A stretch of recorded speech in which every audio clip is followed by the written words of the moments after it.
father knows about saving money. Everything I'm wearing, I've had since boot camp. And I just saved on my car insurance for driving safe with USAA. Auto insurance that flexes with you. Keep the fit. That's what we're made for.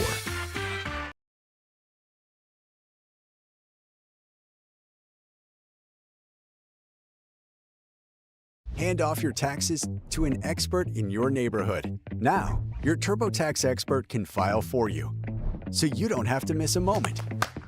You've got better things to do than taxes. Have a local TurboTax expert file for you.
How are you doing?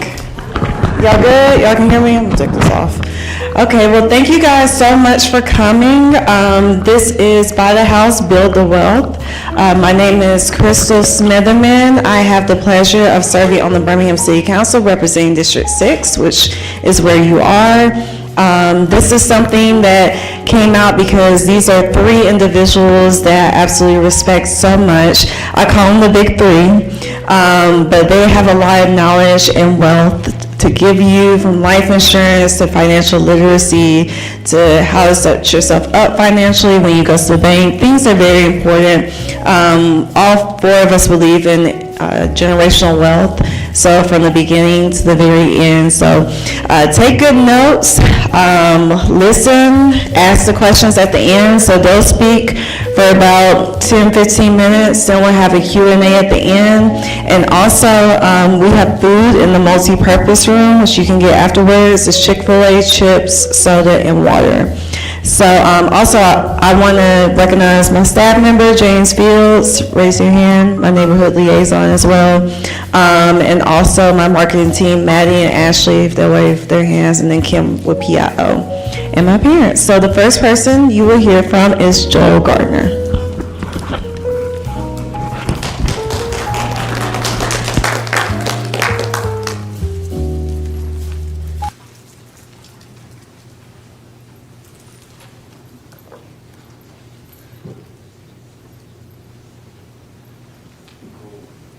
How's everybody doing today?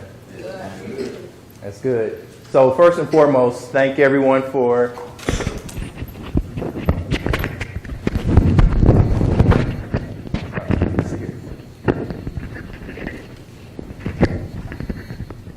try to clip it the other way.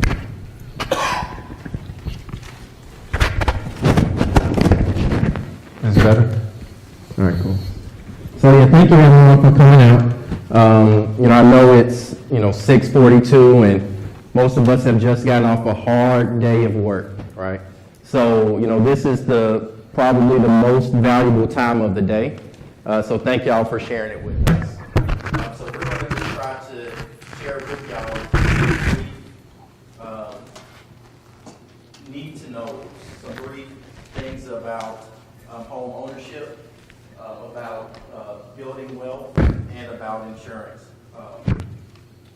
My name is Joel Gardner, and I am a mortgage banker. So what that means is I get to help people purchase homes. I work at a bank, and I get to build loans to help clients take care of their needs with mortgages. Those clients can be anywhere from first-time home buyers, second-time home buyers, or seasoned investors, right? My clientele, encompasses all of that, and each client has their different needs. What I want to talk about is, why is home ownership important? And I hate talking in front of a group, so I'm going to ask y'all more so. Why is home ownership important? Build wealth. Ownership. All right. So, that's right. A lot of times people look at a home and it's a matter of stability. It's where you raise your kids, right? It's where you raise your family. You're becoming ingrained in a community. It's an important cornerstone of the family, owning your own home. Sitting from a banking perspective, I look at things from, dollars and cents, right? I look at things as far as, the money part of it. And with that, I want to show you just a quick example. Does anyone in here have a dollar bill by any chance? All right. Does anyone else have a dollar? All right. Come on up for me if you don't mind. So, and this is what I want to illustrate, and it's going to be a very simple illustration, but why home ownership is important. And what's your name? James? DeAndre. All right, so I'm just do a quick compare and contrast between James and DeAndre. All right, DeAndre, you're a homeowner. Come over here to my right if you don't mind. Right? James is a renter. Right. And for the purposes of this illustration, DeAndre, your mortgage is $1 a month. James, your rent is $1 a month. All right. Now, just a quick note. A lot of times, just comparing apples to apples, when you rent, your rent is more than it would be if you had a mortgage, right? Because a lot of times when people are renting a home to you, they're not doing it from the goodness of their heart. They're doing it to make what? Money, profit, right? So, James, your rent is due on the 1st, it's late on the 5th, right? When you pay a mortgage, your mortgage is due on the 1st and it's late on the 15th. So you have a little bit more grace period, but y'all both pay on time. Y'all pay on the 1st of the month, right? So, James, you pay your rent. And how much is your rent? $1. Y'all see that? Now, what happens when James pays rent?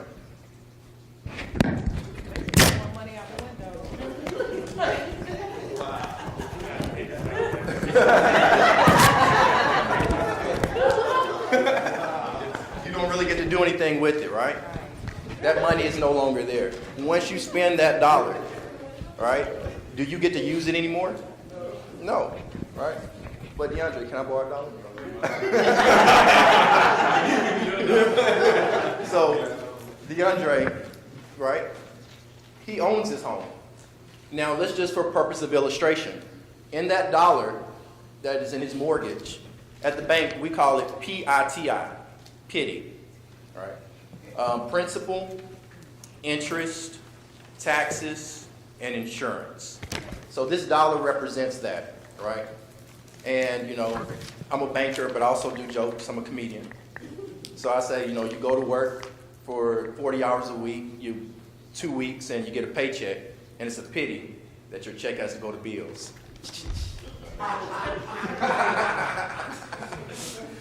So, but, you know, when DeAndre makes his payment, what happens this month, you know, part of that mortgage goes towards his equity. He's paying off that loan. Y'all see that? Each month, what happens when he pays that $1? Part of it's going off of his equity.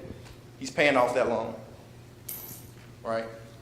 A house is an asset, right? You have different type of assets. Some assets increase in value, some assets decrease in value, right? Most of the time, a house is going to increase in value, right?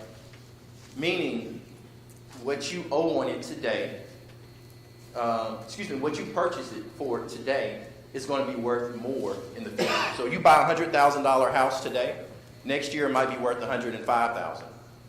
The year after that, it might be worth $106,000. But guess what? If you were to sell that house, you get more money because it's worth more, and you subtract what you owe, that goes into that jar, right?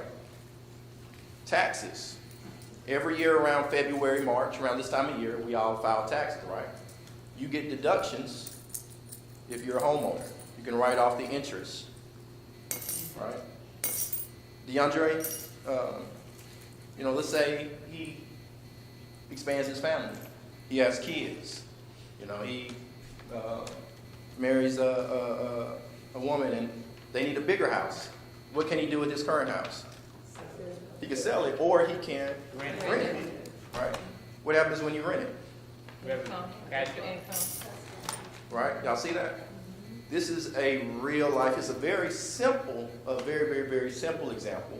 But this is an example of how home ownership is important beyond, you know,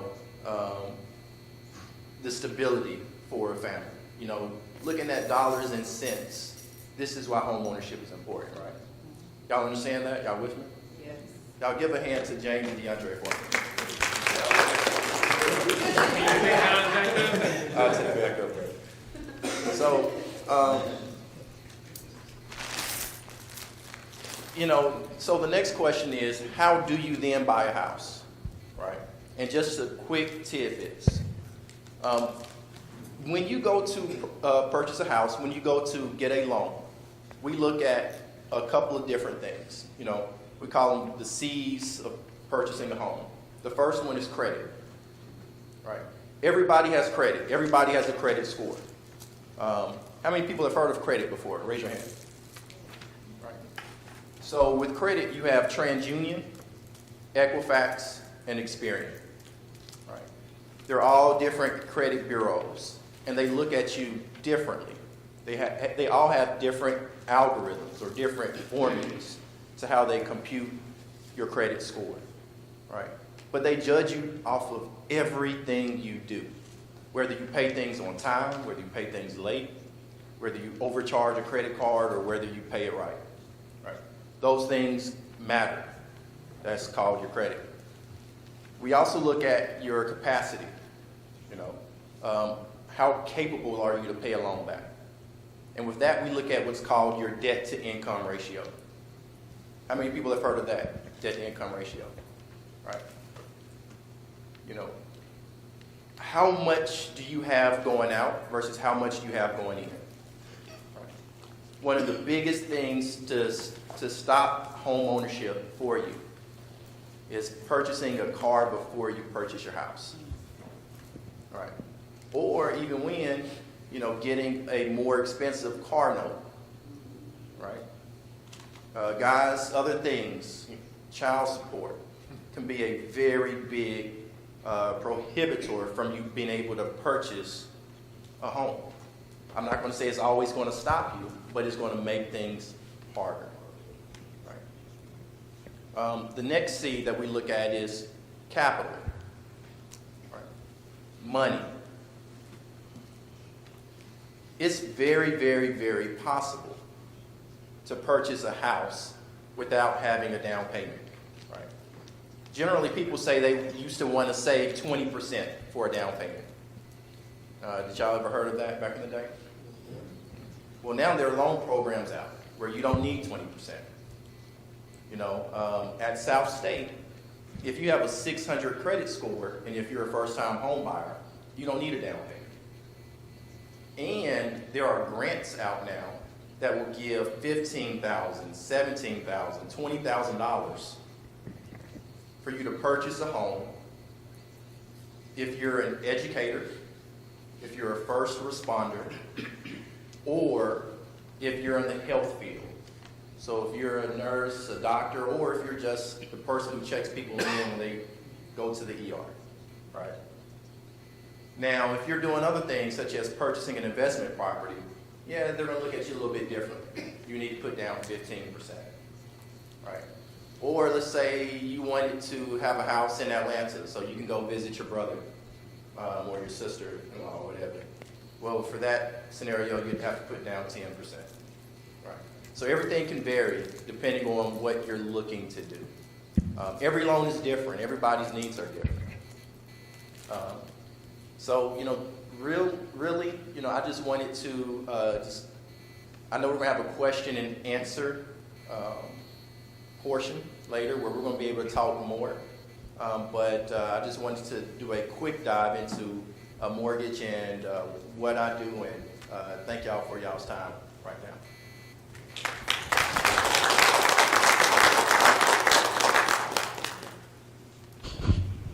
Thank you, Joel.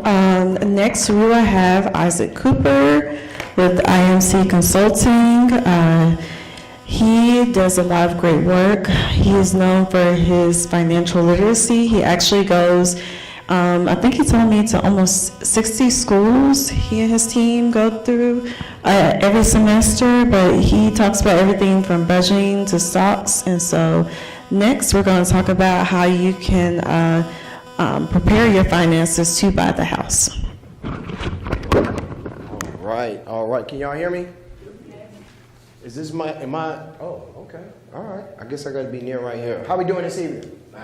Excellent. I feel great. I'm super excited to join you this evening. There have been some documents I was able to pass out to those that I was able to greet We will quickly walk through that, but also at the same time, I did wanted to, usually I like to get folks to stand before we start, but we ain't gonna bend at the hips tonight. But I am gonna ask you to raise your hand. So if you have lived in the city for 10 plus years, please raise your hand. All right, how about 20 plus years? Okay. If you remember your first job, raise your hand. Come on now. I wish I still got paid a little bit more now back then. If you remember your first paycheck, raise your hand. I was at $5.15 an hour at the time. If you've seen money change a lot since you were younger, raise your hand. Now, what all that represents is how much wisdom is in the room. Because one of the things about finances that I feel like is misused, especially in black and brown communities, is that sometimes the answers sit right next to you. There's a good bit that comes to finance that's going to come to just stocks and a lot of technical things, but a lot of it is just lived experiences. How did you buy a home? What did the banker say to you? How did you pay down debt? But unfortunately, we as people don't have enough relationship with each other to be transparent and to ensure that we have each other's best interests in mind, to make sure that the information we need to know in that moment, we don't let pride and ego get in the way. So as we go through this tonight, there's going to be some tangible things I'm going to walk through to ensure that it's a good use of your time or someone that's in your household. So even the documents that we have here, there's some best practices, some percentages, some saving methodologies, best way to grow your money, but it may not be in your best interest right now. Because one of the things about personal finance is personal. So we do not need to make decisions about our money looking at someone else on Facebook. And not allow Instagram to be able to have an impression upon what our priorities are. So as we talk through these things, there is a responsibility on all of us to make sure that we stay disciplined. So, all right, my Kanye rant's over with. We're going to go and jump on in. So as you look at the document right up top, you'll see a money flow foundation. So just as Joel mentioned, now I'm not going to call anyone up, because if I did, I'll say, if anybody got $1,000, meet me in. Meet me in the front. I got an illustration for you. But one of the things about home ownership that is necessary is that if you don't have a budget, I can guarantee you, if you don't have a budget, your budget got a game plan for you. There's a reason why professional athletes, NFL players, NBA players, there's a reason why that 78 to 80% goes bankrupt 3 to 5 years after their last game. Usually they don't say, man, they spending a lot of money. Usually they like to say, man, oh, they getting taken advantage of. No, it's really the basics of sitting down, being still, and saying to yourself, what do I want? Over the next 30 days, over the next 3 months, over the next 6 months, over the next 12 months. And until we're able to be still in that moment, we'll just start doing things. Because the one thing about life, it's gonna life. Things gonna happen. A budget is not to ensure everything goes perfect. A budget is to reflect what you've identified as priorities when things become imperfect. Life is going to happen. Something's going to happen to your tires. Oh man, I got to replace those. You get a call from the school. Little Johnny put his hand on someone today. All right, I'm going to have to call him from work or not. So there's things that's going to impact your pocketbook, but it shouldn't impact your priorities. So a budget really gives you justification to spend money confidently. So as you can see, there's 3 numbers there, 50, 30, 20. 50% towards needs, 30% towards wants, 20% towards savings. That 20% number should shift, right? So it's not savings just to stay there. That's money we want to move into another account to make sure it appreciates. Because there's this term that we've all had to deal with that starts with the I that eats into our money every day. What term is that? Inflation. Inflation don't care about where you're from, what school you went to, is eating into the value of the dollar even when you sleep. So knowing that is the case, if our money is not in a location to where it is earning interest, we're actually just losing money at a slower rate. So that budgeting framework is just a framework, 50, 30, 20. The beautiful thing about those 3 numbers, they add up to what? 100, which means 100% of your resources need to be accounted for. All right, if we move on down, there's some guardrails that you can have for yourself in regards of just debt, mortgage, rent. So if 30% of your housing is eaten up, 30% of your income is eaten up by your housing, we got an issue. We got an issue. You may not need to move out, but you probably need a roommate. You can find a way to scoot them bills down. Then you can see what the total debts, consumer debt, all of these are just rules of thumb. But the first thing as we get into the posture of building wealth, not only for yourself, but also for your household, there is a responsibility of making sure that your budget aligns. So what we do on a day-to-day basis, Crystal, thank you for the introduction. Isaac Cooper, IMC Financial Consulting. Shout out to DA, one of our team members here this evening. We have a beautiful practice. We work with every single tax bracket. So it's not uncommon for us to get a call from an NFL player, NBA player, hey, we just signed an extended contract, I got an extra $20 million, what should we do? You know where we start? Budget. What's your priorities? What are your goals? What are your objectives? Everyone in here is no different than these athletes. The comma just may be in a different spot.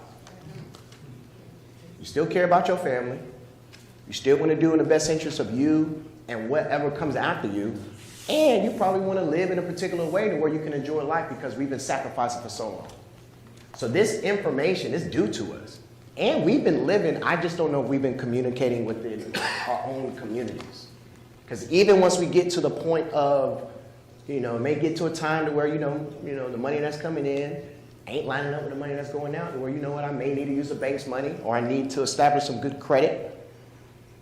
One of the first steps of relationship building around money is that before you go to the bank, you go to your neighbor. We haven't had enough of that. Not just for sugar, but also for the resources. Because being transparent, if you look at our counterparts, I was at an event the other day, they said, Isaac, when it pertains to the white population, how do they deal with the bank? I said, they don't work with the bank, they work with each other. They go to the bank after they built the asset. And they use that as collateral, and that's a whole nother conversation. So there's some debt reduction strategies that you see there that, 1 through 5 that you can lean into.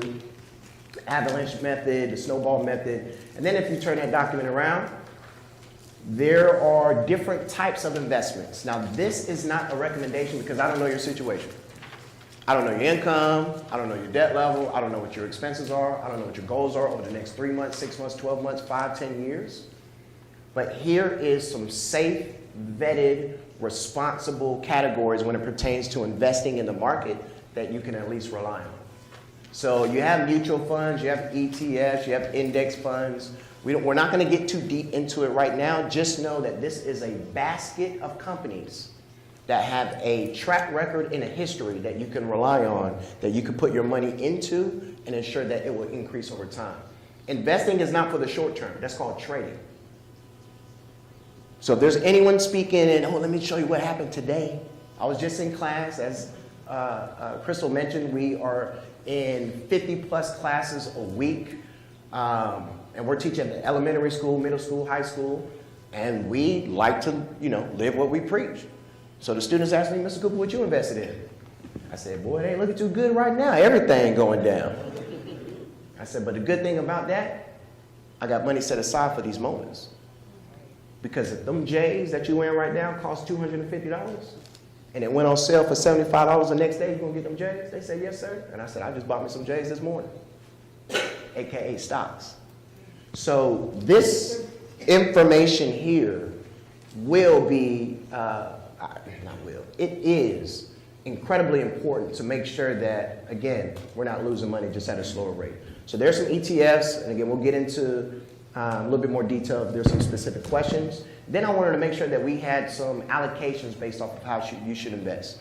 There's stocks, there's bonds, and again, if there is some questions you have on how they work, more than happy to take that offline. I want to make sure that we honor the time that we have for the audience, but this is based off of age. So if you're in your 20s, great, here's an allocation. If you're 30s, 40s, 50s, and so on. So if it's not good for you, make sure you share this with someone that's in your household.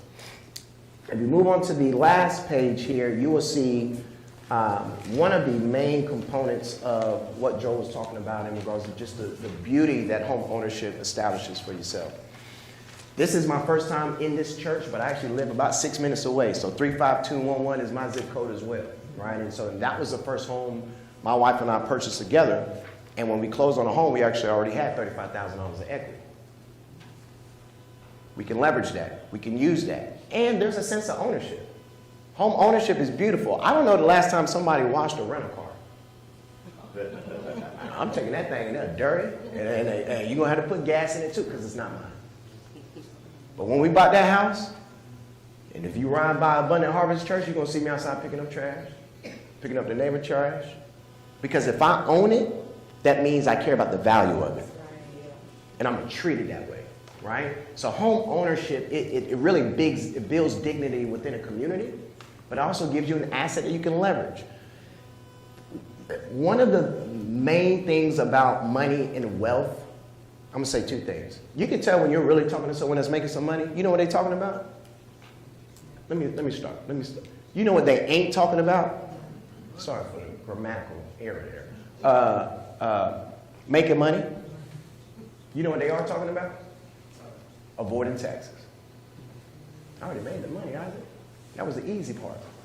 Or I inherited. That was the easy part. Now I just need to make sure the government get their hand out of my pocket. That's their word, not mine. All right? I did kind of adopt that now in the business owner. All right, so that is an aspect of ownership. You're able to leverage the asset that you build. Most people that invest in stocks that understand the language of money, you know what they don't do? Sell their stocks. They leverage it. They say, yeah, I got $2 million in my investment account, but hey, Bank of America, let me get a line of credit. Because I learned that I want to pass this down to the next generation. And so instead of me selling the stock, I'm going to get an $800,000 line of credit, use it as collateral, and I'm going to make sure I have dividend-paying stock or bonds that can pay the monthly note. When I learned that, I said, oh, wow. They're selling real estate. They're not selling their stocks because they understand that assets are something you can leverage. All right, I'll get off that rant. And then, of course, the beautiful thing about financial planning, financial consulting is that there's this journey that you're going to have when it pertains to managing your priorities, managing your resources, managing your family, and it's all going to grow.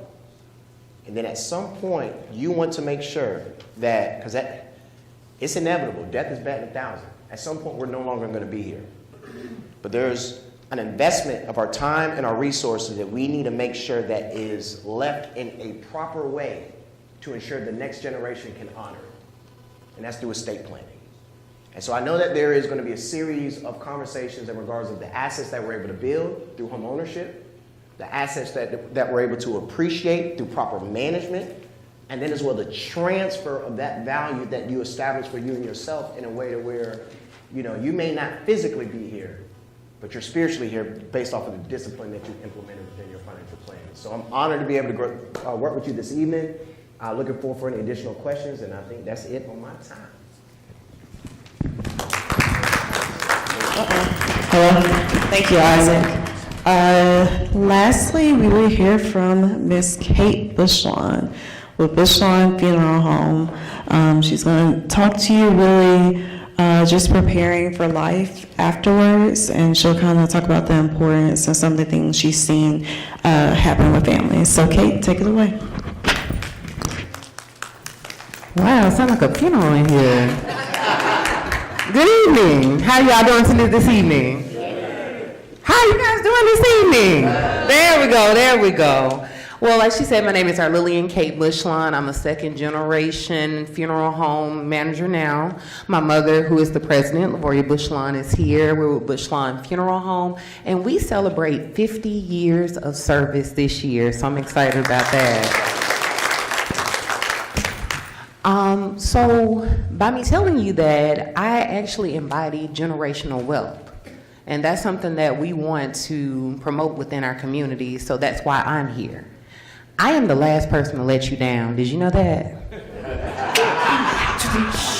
All right, good job. They like that. Okay. But no, seriously, a lot of people, they plan for everything in their life. But the one inevitable thing that we do not plan for is death. For one moment, I want you all to think about the one person that you love more than anything else in this world. Now think about them planning your end-of-life services, and they're in confusion. They don't know how to pay for your services, and all that time, they're also grieving. So we don't want to give our family members a reason to cry twice. Once, because we're gone, and second of all, because we have no idea how we're going to take care of your final disposition. So tonight's information, I first want to ask, how many people who have $15,000 they can give me by next Friday for a service next Saturday? 15,000. What was that? Do you have 15,000 that I can get by next Friday for your services next Saturday? You know, I got 15,000 on hand? Oh, that's what's up. All right. Most people do not have that type of money, and I'm not sure if you all know, but the average funeral costs between $8,000 to $10,000. That is the funeral. That is not the final disposition. A final disposition is your burial, cremation, burial at sea. That can be another $2,000 to $5,000 to $10,000, depending on where you want to be buried or cremated. So there are 3 different ways that you can take care of your funeral services. You can either pay out of pocket, which some people do have that kind of cash on hand. Most people don't. You can also pay with insurance, which is an amazing instrument to pay for your loved one's final disposition, and it's not coming out of your pocket, and we'll talk about what that means. And then also, you can do a pre-need. Anyone ever heard of a pre-need? Awesome, all right. So just to tell you a little bit about a pre-need first, a pre-need is basically you locking into the prices of today's funeral services. So say you get your pre-need written up today, meaning you write down all of your services, all of your wishes, and then there's a payment plan that you can make with the funeral home. First, make sure that funeral home has a certificate of authority. A COA. COA means that if something happens to that funeral home, that funeral home tomorrow, your money is accounted for by the state. The Alabama Board of Funeral Service now has taken over our pre-needs for all funeral homes who qualify, and we send in information to them every year. So if there's something to happen to that funeral home, we will still be able to take that money and put it somewhere else so you can still take care of your services. Y'all didn't know that? Yeah. So you're protected. Before 2002, people weren't protected. And some funeral homes, unfortunately, were taking the pre-need money and spending it. So when it was time for at the time of your death, there was no money there. So now the Alabama Board of Funeral Service keeps us accountable by having us have a COA, and they make sure that we are trusting the money, meaning it goes into a trust. And when you do pass, we are able to pull that money. I suggest everybody get a pre-need.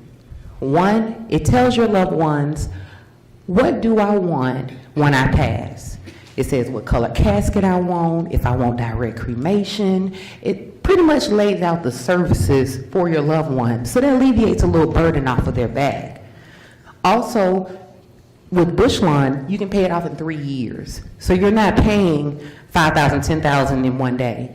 You're paying, most of our customers may pay like between $115 to $200, depending on what they select for their services. And they have 3 years to pay that off.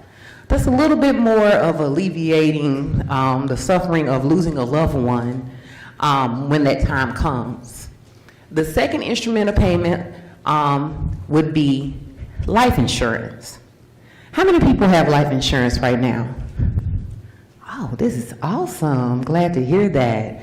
Let's talk a little bit about life insurance. You have whole life, you have universal life, you have term. There is not one size fits all. They all have certain reasons for using them. Term life is for a term. It's also used if it's more affordable. And there are set stipulations on why you want that term life. So you can have a term for an odd number of years, and then at the end of that term, you can either turn it into a whole life policy or that term life goes away. So it's always good to keep up with what type of insurance you have, because you don't want that insurance to go away and now your family doesn't have a way to pay for your services. You have whole life insurance. Whole life insurance you can borrow against. And before I go any further, I want to tell you, if you have someone in your family, be it they are 0 years old or whatever else age they are, a little older, make sure they have insurance, especially if you are responsible for them if they were to pass. Now, the reason I say if they're 0 years old, you don't pay much on their insurance. I'm not an insurance agent, but I would tell you to look at different insurances for the younger people in your family. You may pay $10 a month for a $50 policy. You just have to shop around for them.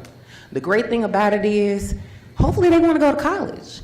And when they turn 18, you can borrow against that policy.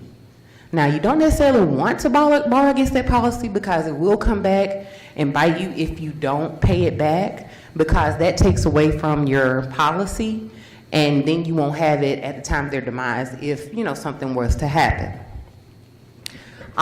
You also have your universal life. Universal life, it grows in interest, but it also can lose interest. You have to manage that account. And like I said, I don't sell insurance, but at least those are 3 different insurance needs that can be met. It just depends on how much debt you have, what you want to leave your family, the plans that you may have with your family. All of those things come into account when you're picking your insurance. So I tell people, go on your budget.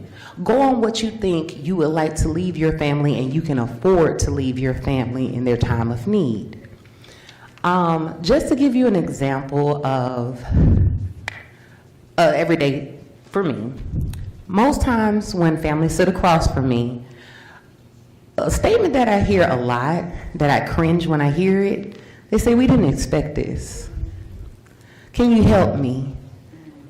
He was young, we didn't expect him to pass." Well, unfortunately, none of us are God.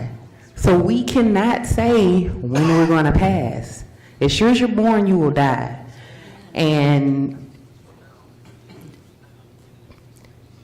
you just don't know. Anything could happen. That's why it's called insurance.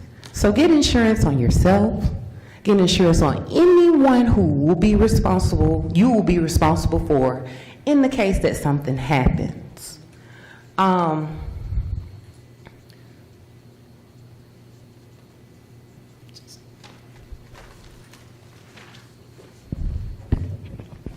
So the family sitting across from me, we don't know how we're going to do this funeral, but I want to do horse and buggy. I want to bury at Elmwood. I'm thinking a wrap casket, 3-4 cars. Do you know that will cost you probably about $15,000? And GoFundMe does not fund that. Most people don't realize that with GoFundMe, you have to withdraw that money, and it takes 7 days to get that money out. So fish fries and I'm sorry. And then they charge a percentage. They're a business, so they charge a percentage of the money that they bring in for you. But imagine your family fish frying, GoFundMe, and you're left at the funeral home 3, 4, 5, 6 weeks. That is not a good feeling for your family. And believe it or not, your friends will pressure your family even more trying to see when the funeral is going to be.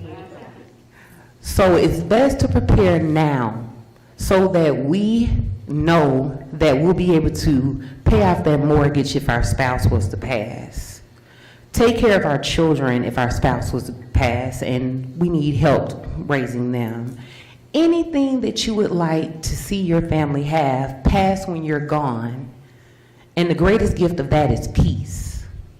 Having peace that you know that your loved ones know what you want, can pay for what you want, and they possibly can take care of your debt, because when we die, our debt doesn't just erase. Did you all know that? So you have to set up provisions for your family to be able to take care of that debt, take care of that funeral service, take care of the cemetery charges, take care of anything they need to take care of that you leave behind. Because like I said, sure as we're born, we'll what? Okay, we getting there.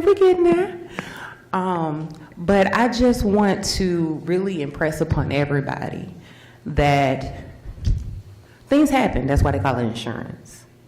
So I want you to definitely have that talk with your family tonight or soon. Let them know your wishes, because it's going to happen. I know this is a taboo conversation, but it's going to happen. And the more peace that they have, the more information they have, the better they'll grieve. I won't say it's a joke, but it's something that a lot of funeral directors notice on services. Most time, the family member that's falling out on the floor is the one that wasn't prepared. So be prepared for your loved one so you can grieve well, and you'll be able to go forward, and your family members will have some peace in knowing that you took care of them. You're helping them pay off that mortgage that we talked about. We're able to send our kids to school. We're able to generate that generational wealth. I know we're going to do questions. Do we want to start the questions now? Okay. Guys? And you guys can start asking us questions if you have questions about anything. We're all three up here. Wow, we told them everything, y'all. They don't have any questions. No questions at all? Come on, somebody. Okay, yes, sir.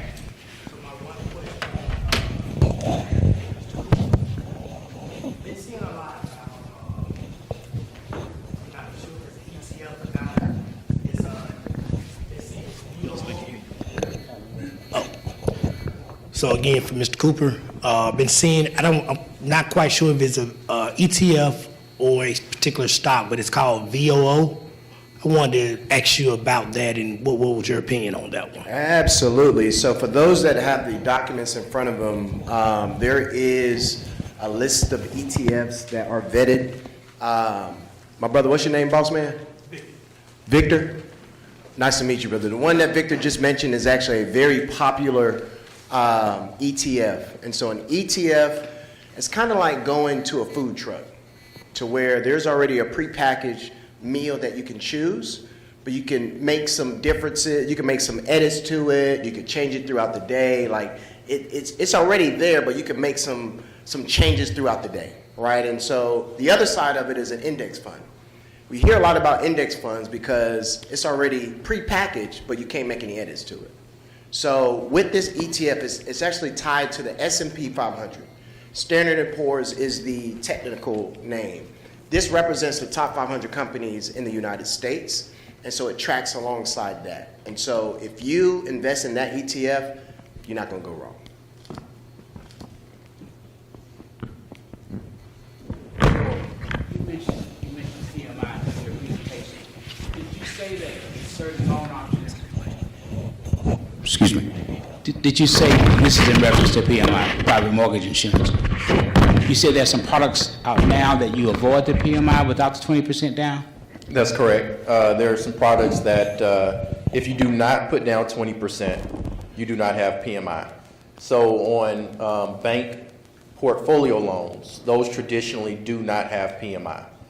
On a conventional loan, you can get away with putting down without having PMI. Of course, if you have 20%, right? But there are specialty conventional loans.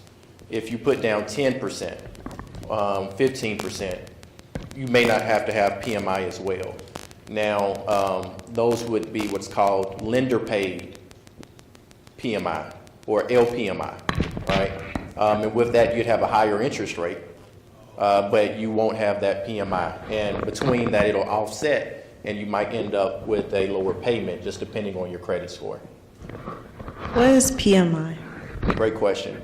So PMI stands for private mortgage insurance. And it's an insurance premium that the lender holds. And just in case you do not pay that mortgage, then they would be reimbursed for the losses of that loan. PMI does not protect the consumer. So in no way does it benefit you as a consumer to have PMI. It adds to your monthly payment. It protects the lender, not the consumer.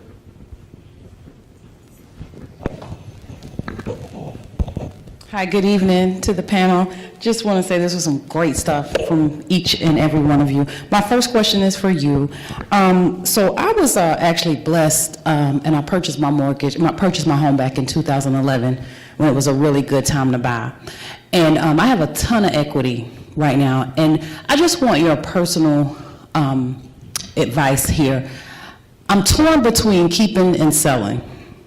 I owe like $45,000, okay? And I get offers every single day of somebody trying to buy my house for $300,000 or better. So I love the illustration that you did, you know, because the renting is just throwing money out of the window. Like, I paid $75,000 for the house, and right now it's worth $330,000, or maybe more than that with the right buyer. So I just thank y'all.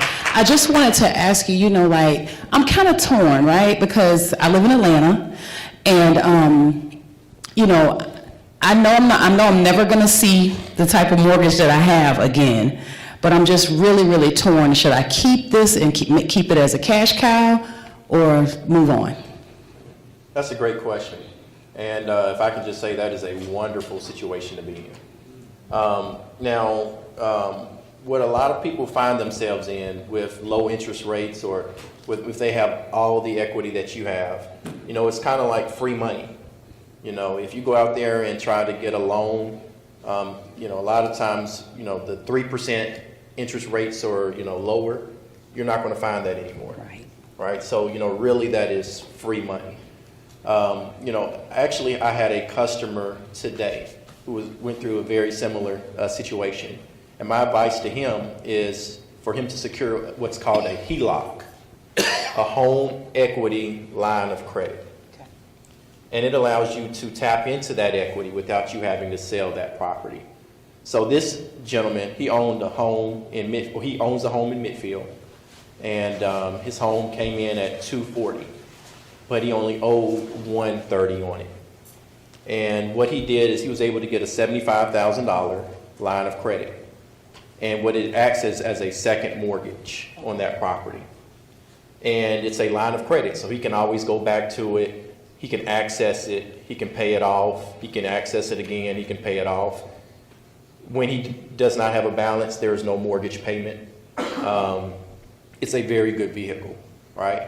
But he was able to take $20,000 of that HELOC, and he paid off 2 credit cards with the same amount of debt, right?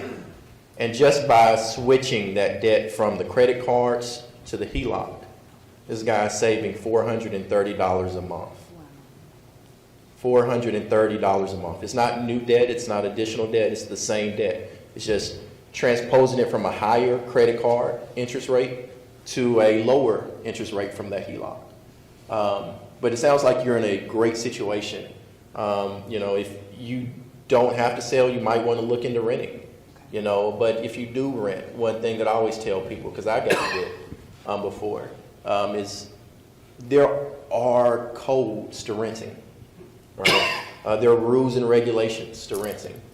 And if you don't know the ins and out of it, I would consider getting a property management company, because there's a lot of liability that you can come into when you're renting properties. That was a great question. Thank you. I just feel like you got something you want to say to me, so what is it? I was just excited. To Joe's point, congratulations. Like that's an incredible feat. One of the things that I was mentioning when I talked about being able to develop assets and then being able to leverage the asset once you develop it, you're in that space. So to Joe's point, if you are looking to not break away from the property just yet, and you want to do a few more things, depending upon what you see for the future, you could use a portion of that equity for new investments, for another property. If you want someone to pay off any new investments you put into the property, of course you could have a renter in there. But I just love the fact that you got options, right? Then on the other end, if you're like, look, I'm done with that property, got all my time and resources, I want to be done with it. If this is your first home that you purchase, you can actually sell that home up to $250,000 of capital gains and not pay taxes on it if you're single. And if you're married, it can go up to $500,000. No taxes. So now if that's your first home, now it's the second or third, then That's my first one. It was my baby. well, yeah, no, you qualify. You Okay. qualify. Okay. So you have options. You definitely have options, and I wouldn't rush it. I would let the spreadsheets speak. Okay. Thank Yeah, you so much. absolutely. And last but not least, I wanted to, I had a couple of questions for you about the pre-needs. Okay. So if a person purchases a pre-need, is it based on age, health, or any of that stuff? No. Okay. That's the great thing about insurance versus pre-need. Pre-need is whenever you're ready to write up your services. Okay. You'll lock into 2016 prices no matter your health, your age, or anything else. And 90 years from now, when you pass away, you'll still be locked into 2026 prices. So your family is basically paying pennies on the dollar when your services do arrive. Like we have families who their loved ones wrote their pre-needs in the 80s. So I'm sending a limo out for $150 versus $450, which it costs now. Okay. So it's definitely a savings, and it's a smart way to alleviate that burden from your family when that time does come. Okay. But definitely let your family know where your pre-need is. Right. Definitely let your family know if they are the beneficiary. It is not a surprise.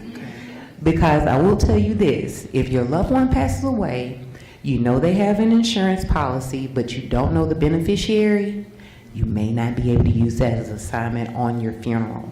Because the funeral home cannot guarantee the funds because they don't know who the beneficiary is to the policy.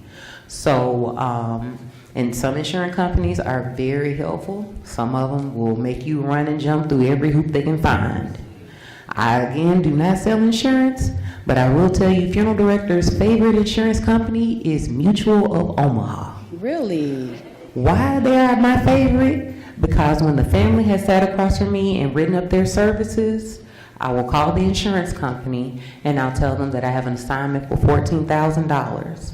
Some will ask you, well, do you have the beneficiary name? Do you know how much the policy is worth? They ask you all these questions. I need the death certificate. I need you to do a claim form. You'll need to wait 4 to 6 weeks, but you can do an assignment with the funeral home. So the funeral home will be left with that burden of waiting on the payment. But you say you have a $20,000 insurance policy. The funeral was $10,000, and then you have $10,000 left. They'll send the funeral home $10,000. They'll send you $10,000, but it may take 4 to 6 weeks, and you're already accumulating more debt from your loved one. So with pre-needs, definitely do. I would say combine them. Don't just do one. Do the pre-needs so you lock into the prices now, and then do insurance so that you're leaving your family money to do whatever they need to do, take care of your debt or anything else, because the funeral service is already taken care of, but you still have cemetery costs. And I don't know if I told you guys this, a funeral is 8 to 10, but you still have to pay for the cemetery or whatever disposition. And just being real with you, this cemetery right here, Elmwood, is the most expensive in the city. $28.95 to take dirt out of the ground and put it back. Wow. And guess what? You haven't bought the plot yet. Wow. So that just gives you a little on how much you need to get in insurance and why you need to go ahead and get a pre-need. I have people as young as their 20s come to do pre-needs. And of course, if you can't insure some of your older loved ones, definitely get them a pre-need as well. Okay. And what about if the funeral home changes hands? Because I know that happens a lot. So Most times when the funeral home sells to another owner, they assume the certificate of authority, and so they assume all the pre-needs from the previous owner. and that's when and the state protects that? Yes. Which you spoke about earlier? Yes, ma'am. So if they have a certificate of authority, there are, first of all, I'll tell you, there's a lot of people you shouldn't play with. The Alabama Board of Funeral Services is one of them. They make sure that we are accountable. Okay. So if there's ever anything off or someone sells a funeral home thing, you can call the Alabama Board of Funeral Service and they'll be able to guide you in where your money is and how you can transfer it to another firm. Okay. Now this is the last thing, I promise. What happens if they come and they set up that pre-needs with you and they die before they finish paying you? The family will have, at the time of your death, they would just pay the rest of your pre-need. Whatever the difference. Whatever's the difference, they can still pay the difference. And to tell you what is actually on a pre-need is all the services that come under the roof of the funeral home. So programs, flowers, things of that nature, family members will still have to pay for that because we can't control the prices of our outside vendors, but you're locking into the prices of anything that comes under the roof of the funeral home. Thank y'all. Okay. Thank you for your great I know you've question. been having your hand up, but let's have the lady in the red. Do you have a question? Okay, yeah, and then we'll come back to you. Does the person receiving the pre-need need to be the one setting it up? For example, if I wanted to set up a pre-need for my mother, would I have to have her with me or need her permission to do those things? No. I could set it up. You can set it up. Now, what she can do, or any of us can do, if we have a person who is not our next of kin, that we'd rather do our arrangements, go to the Alabama Board of Funeral Services website, and there's an affidavit that you can fill out and leave it with the funeral home that says who you want to take care of your arrangements at the time of your death. Okay. You just brought up another thing that I want to say. Your next of kin is your person who will make sure that you are either buried or cremated. Your next of kin is the one who makes that decision. In the state of Alabama, if your loved one, say, there's a husband and wife, they've been estranged for 20 years. Husband has a common law wife, quote unquote, that is not recognized in the state of Alabama. And then there's a wife that we haven't seen in 20 years. If you pass away, the wife has the right of disposition. So that's another warning. If you're married and your spouse is no longer with you, you may want to go ahead and get that taken care of, or at least fill out an affidavit, because it might be a situation where no one will see you and their ex-wife will cremate you and take all your money and go ahead with their life. Real story and will happen. You see he's over there. That's a long walk. So while he's walking over there, Isaac, I have a question for you. How do you avoid becoming house poor while still building wealth? So it's going to go back to that budget. I think that one of the... Hold on one second. It was the man behind you that, yeah, and then you can ask the question. You can go ahead and I'll go ahead. Okay, he's being a gentleman. Okay. Chivalry. That is so kind. Hold on. Let Isaac answer the question. It's okay.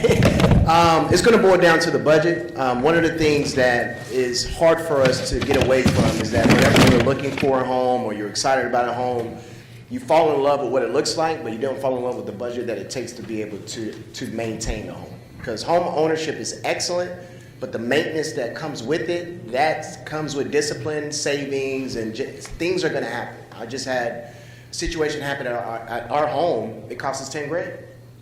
Now that could bankrupt the household if you don't properly financially plan. And so home ownership is a beautiful journey.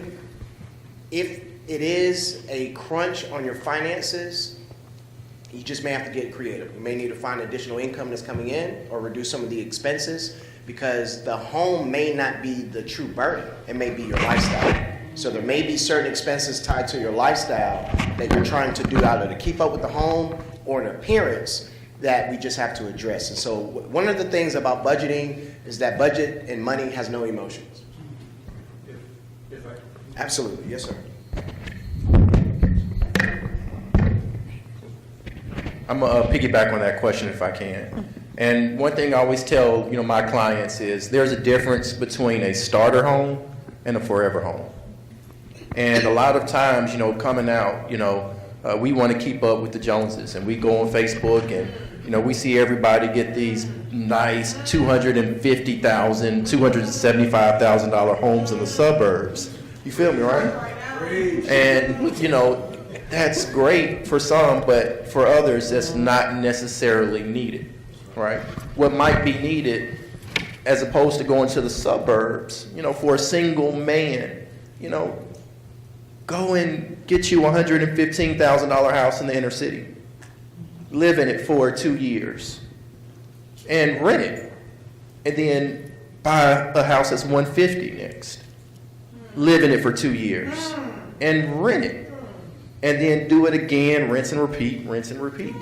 And then eventually, when it's time for your needs to get that house in the suburbs, then you can do it.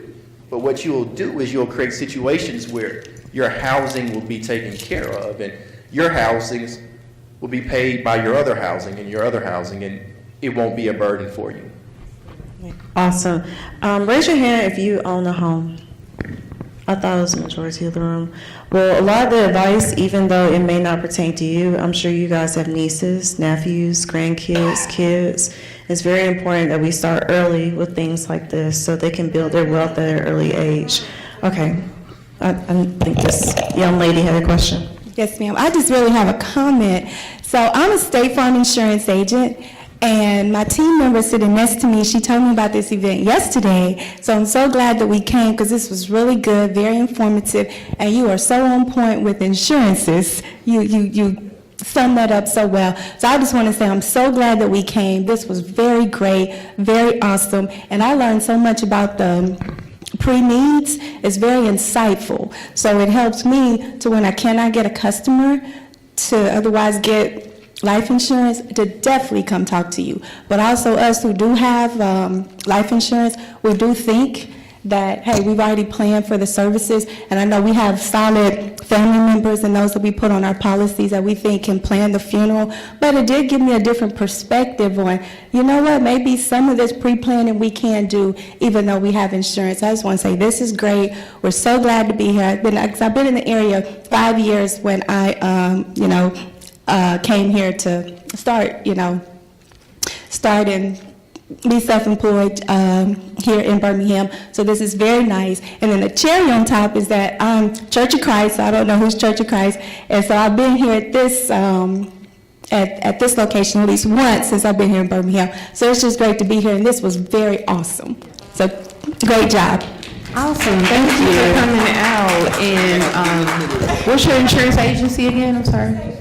State Farm. You have an independent. Okay. Okay.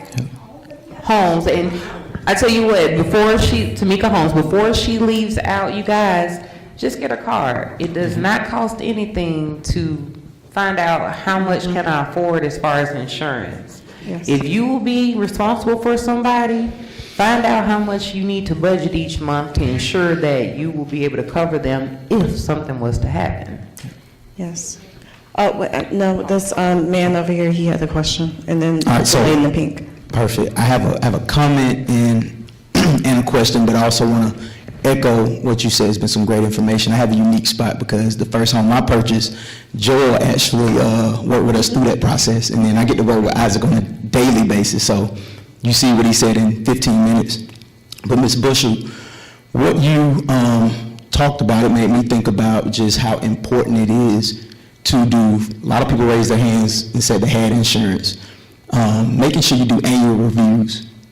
So much can change over the course of a year with your kids, spouses, all of those things. Make sure you're revisiting these documents. It's one thing to get insurance, but if you don't have the same situation at the time of your transition, a lot can happen in a negative manner. But Ms. Bushelin, did I say that correctly? Bushelin. Okay, I was reading it, I was like, I do not want to mess that up. Okay. But with the pre-needs, right, you think about if I have insurance in place, I have insurance on myself, my whole family, including my mom, who I'll be the person that's taking care of that. But could you speak to the upfront costs that will come along with the pre-need? Because if I have insurance, I'm thinking, okay, when that time comes, I'm just going to utilize that. But with inflation and locking in a cost now, what would that look like in terms of me getting the pre-need, but also having some insurance coverage later on to take care of her? Sure. When you come in to do a pre-need with us, if you want to lock into that pre-need, it's $500 down, and then you pay the rest out in 3 years. And he brought up he sparked something in my mind.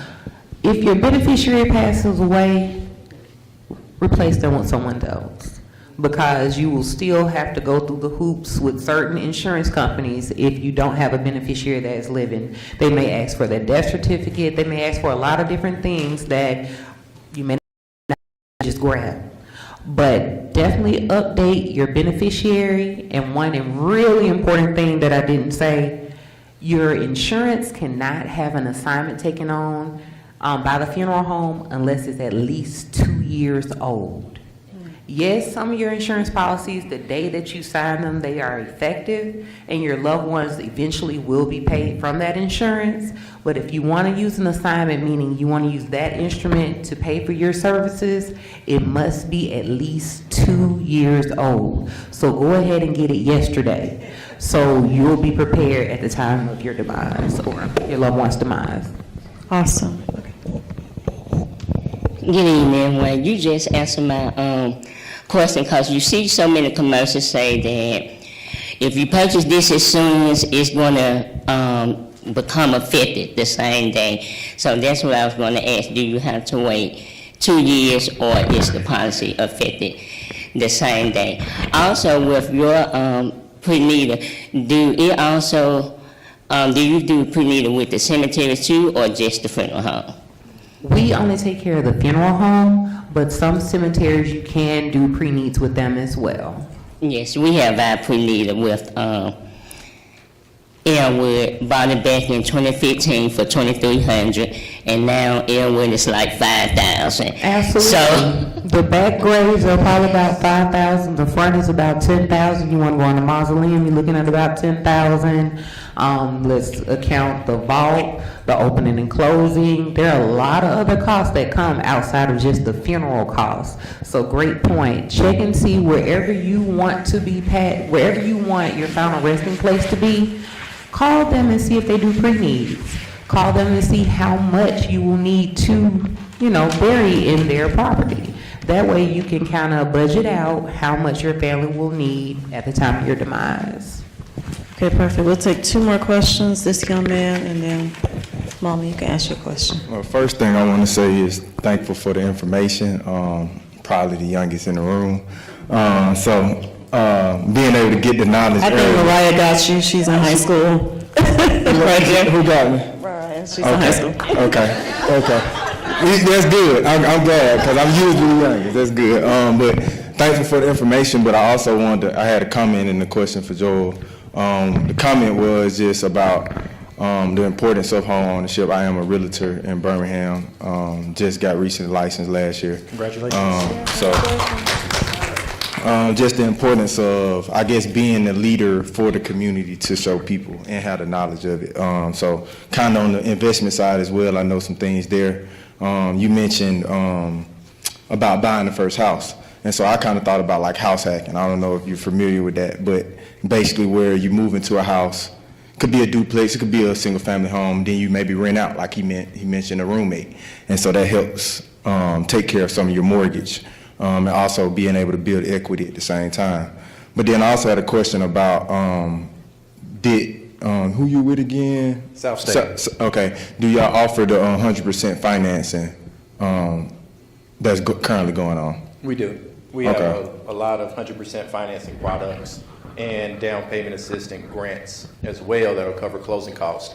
And if I could put a plug for the city of Birmingham. The city of Birmingham will give $10,000 for people looking to purchase within the city limits themselves as well. So, okay. Thank you. So I have a question for 3 of you. But first I want to say how happy I am that you all have come to share this information. You all are very young. You have a community of people who need you to give us this information. I stopped Kate, I'm gonna call her Kate because I've known her since she was a little girl. And she was smart like that, like she is now. She's giving us free information. I hope that, Crystal, that you'll continue to take this on the road so other people can understand exactly what's going on.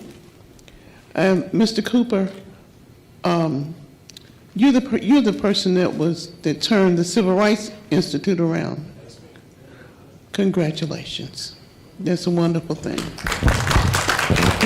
Now, I retired from the bench, but I went to work with Crystal and Roger in our law firm.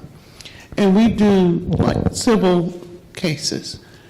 So let's say a person, and we get this a lot, has gotten a recovery from an accident. Then they have $100,000 tax-free. What would you suggest? Where would you suggest they put that money? So that's a great question. So there's going to be a number of questions that we ask. One, do they have any dependents? Are they married? What is the age of the individual?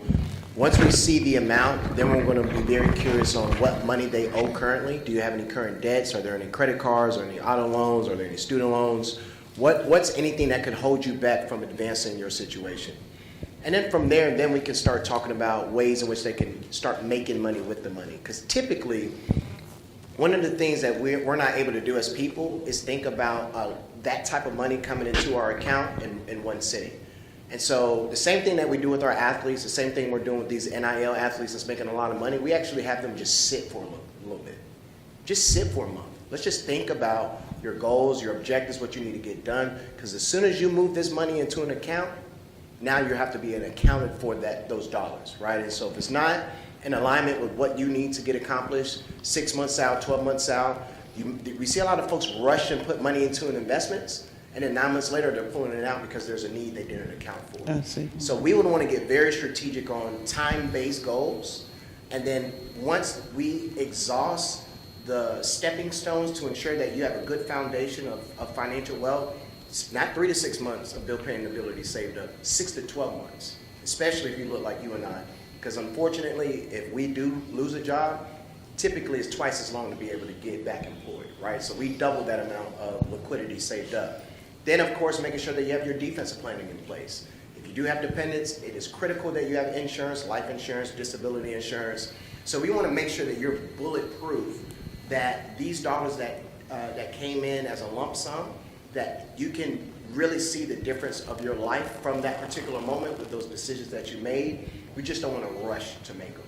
Because, we've seen the data on wealthy people take less time making a decision than it takes for them to think about it. Mm-hmm. So they think about the decision for 6 months, but it takes them 6 seconds to say, yes, this is time to move forward. So we want to make sure that we don't rush to make a plan, but also ensure that they take the necessary steps that gives them authority to start investing for the future. So we can refer our clients to you? Absolutely. Okay.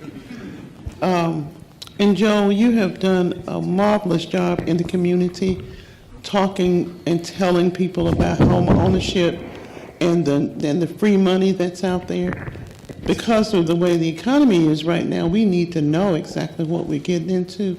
So I want to, not our family, but our people need to know exactly what they're getting into. So I would encourage you to continue to talk and let us know. Our community suffocates because it does not have information. So we want to make sure that that happens. In fact, I was at a concert with Miss Bushelon, and she was just enjoying the concert. And I came up to her on the side. I said, Miss Bushelon, I need to talk to you. She stopped what she was doing. I told her what I wanted, and she said, okay. And so I don't need to go have that conference with you now. You've already told me what I needed to know and what I need to do, and that's important for our people if you just make it simple for us and accessible for us. And so each of you come from just stellar community families that have been in the community for years, and we thank you for knowing what your obligations are. Thank you, daughter, for having this. Thank you. Okay, for each one of you, make it quick. If someone leaves tonight, what is one takeaway they should take with them? It can be building wealth, buying a house.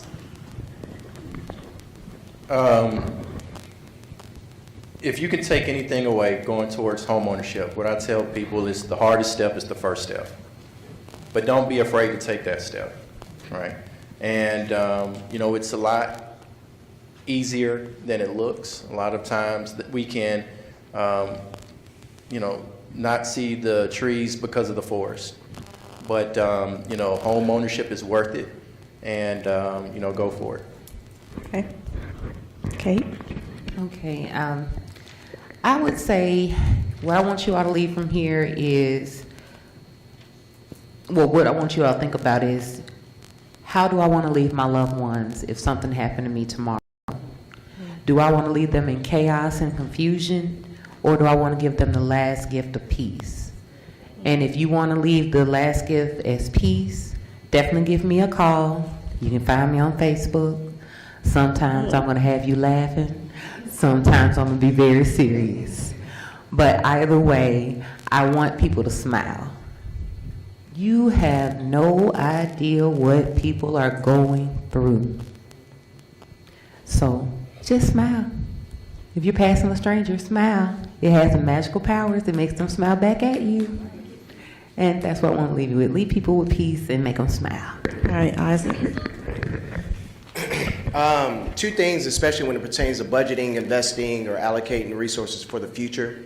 We like to say action is greater than the amount. So sometimes we get too caught up to, all right, I want to save $10,000 in 1 year, 2 years. Don't get too caught up into the amount. I just want you to start. Action is greater than the amount. Don't go to the gym and say, I'm going to pick up this 100-pound dumbbell. Go grab a 5-pound dumbbell. Because if you pick up the 100-pound one, you're going to throw your back out. You're not going to come back for 6 months, right? And so action is greater than the amount. Action is greater than the amount. If you want to start with $100, start with $20. Amen. I just want you to do it consistently. Amen. Cash flow is about being consistent, all right? Especially when you go holler at Joel in the bank, they want to see consistent deposits. Amen. That's the only way they can trust to see if you're going to pay them back on time. So action is greater than the amount. And then I would just say life is squiggly. The journey is squiggly. It's not a straight line. And so use the moments in which you have to stay still to readjust. Just readjust. Things change. If you have to change, no problem. Just readjust and stay consistent. Awesome. Now you guys see by coming the big three. Let's give them a round of applause. Thank you guys so much. So we do have one giveaway. 3 giveaways, okay. So how are we going to determine this? So 2 of them, the red bags that I gave out, 2 of them have flashlights in them. Ooh. Come on, you know you need preparation for a storm. We got it like we on Oprah, so when you see, you gotta hold it for that. I don't have any cars in the back though.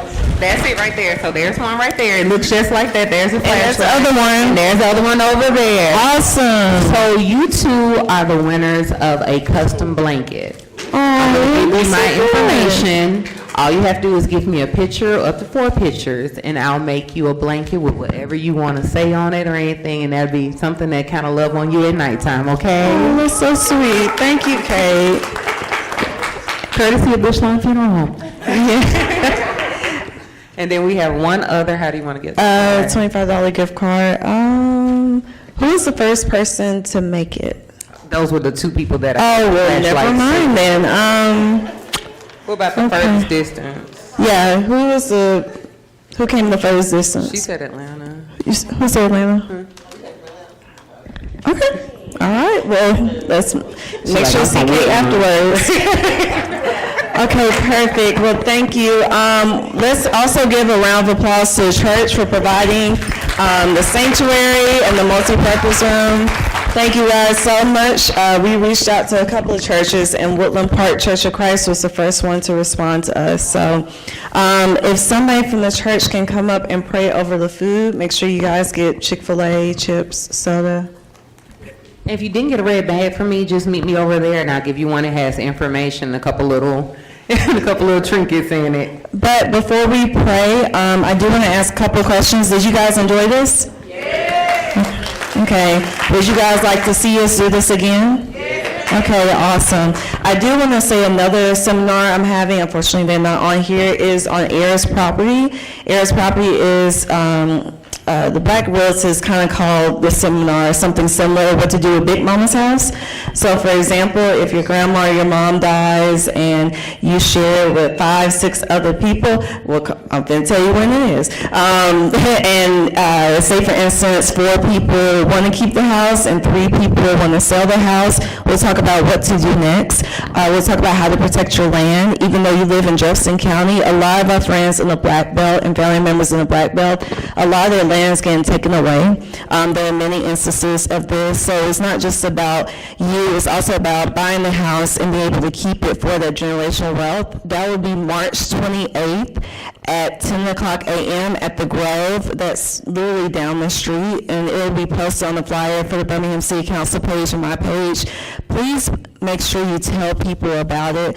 I can't talk too much about it, but in my other life, I do wills and estates and probate, and you don't know how many people will come to our office without a will or trying to probate without a will, saying, oh, my mom died, my grandma died, there isn't a will. Now you're trying to figure out what were their wishes. And so make sure to come to that. Also, our next event, if you guys want to support our babies, this is my 5th year doing this with Red Mountain Theater. We have over 170 students that will be performing. It will be February 20th at noon. Artwork, spoken word, theater, you name it. Literally, we give the kids the theme and they make the show. So we have them as young as 5 or 6 years old to high school. So please come and support our kids then as well. So thank you guys so much. And will you, JW, will you pray for us? Sure. Let's bow our heads, please. Father in heaven, we're thankful for this practical information we've heard tonight. We're thankful for our presenters, Mrs. Bushlund, Mr. Cooper, and our brother Gardner. Father, we're thankful for their love for the community. And we do pray that this information be used to your glory and to benefit our loved ones as well. We're thankful for this food we're about to receive. May it nourish our bodies and serve you. In Christ's name we pray. Amen.